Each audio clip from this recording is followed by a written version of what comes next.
this, I have kind of two that I do back to back. Oh, okay. Yeah. I've kind of two that go together.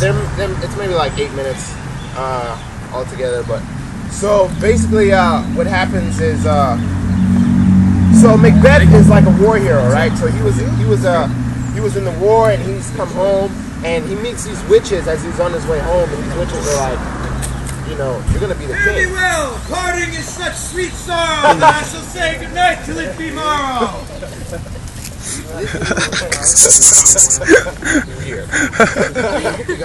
I got you. Okay, I got you.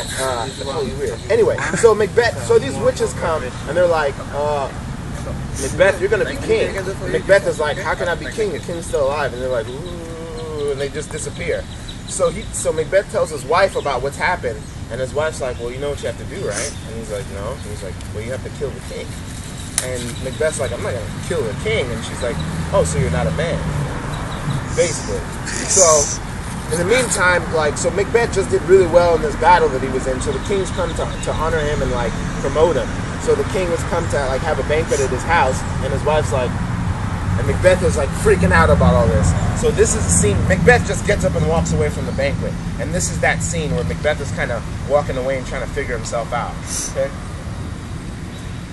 Macbeth, Act 1, Scene 7, evening. Macbeth's castle. Macbeth, Lady Macbeth. Macbeth has doubts about killing the king.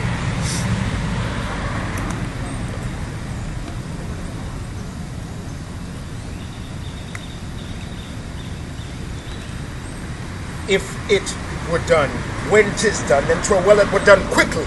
If the assassination could tremble up the consequence and catch with its surcease success, that but this blow, here but here upon this bank and shoal of time will jump the life to come. But in these cases we still have judgment, and we but teach bloody instructions, which being taught return to plague the inventor. This even-handed justice commends the ingredients of our poison chalice to our own lips. He's here in double trust, first as I am his subject, and his kinsman strong both against the deed, then as his host, who should against his murder shut the door and not bear the knife myself. Besides, this Duncan had borne his faculties so deep, have been so clear in his great office that his virtues will breathe like angels, trumpet tongue against the deep damnation of his taking off, and pity like a naked newborn babe striding the blast of heaven's cherubim horsed upon the sightless queries of the air shall blow the horrid deed in every eye that tears shall drown the wind. I have no spur to prick the sides of my intent, but only vaulting ambition which o'erleaps itself and falls on the other. How now? What news? He has almost supped. Why have you left the chamber? Hath he asked for me? Know you not he has. We will proceed no further in this business. He hath honored me of late, and I have bought golden opinions from all sorts of people, which would be worn now in their newest gloss, not cast aside so soon. Was the hope drunk wherein you dressed yourself? Hath it slept since, and wakes it now to look so green and pale, and would it did so freely from this time?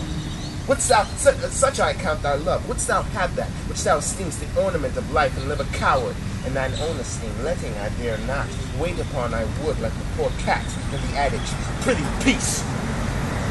I dare do all that may become a man, who dares do more is none.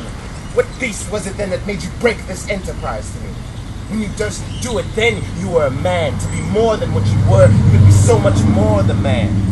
Nor time, nor place it then it here, and yet you would make both. They have made themselves, and that their fitness does unmake you. I have given suck, and know how tender 'tis to love the babe that milks me. I would, while it was smiling in my face, have plucked my nipple from its boneless gums and gashed the brains out, but I so sworn as you have done to this. But we failed, we failed. But screw your courage to the sticking place and will not fail.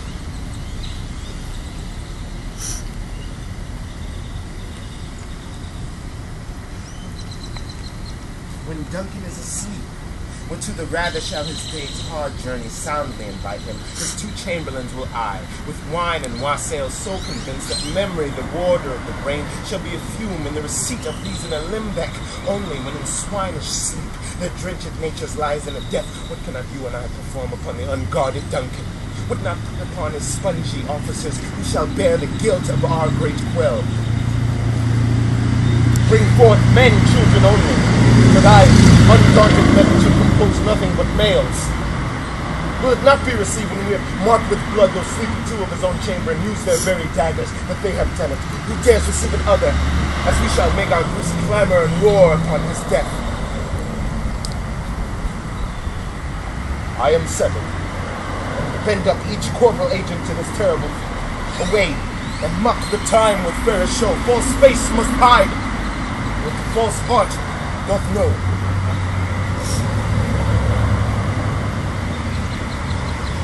Okay, that's the end of that scene. So there's one more scene.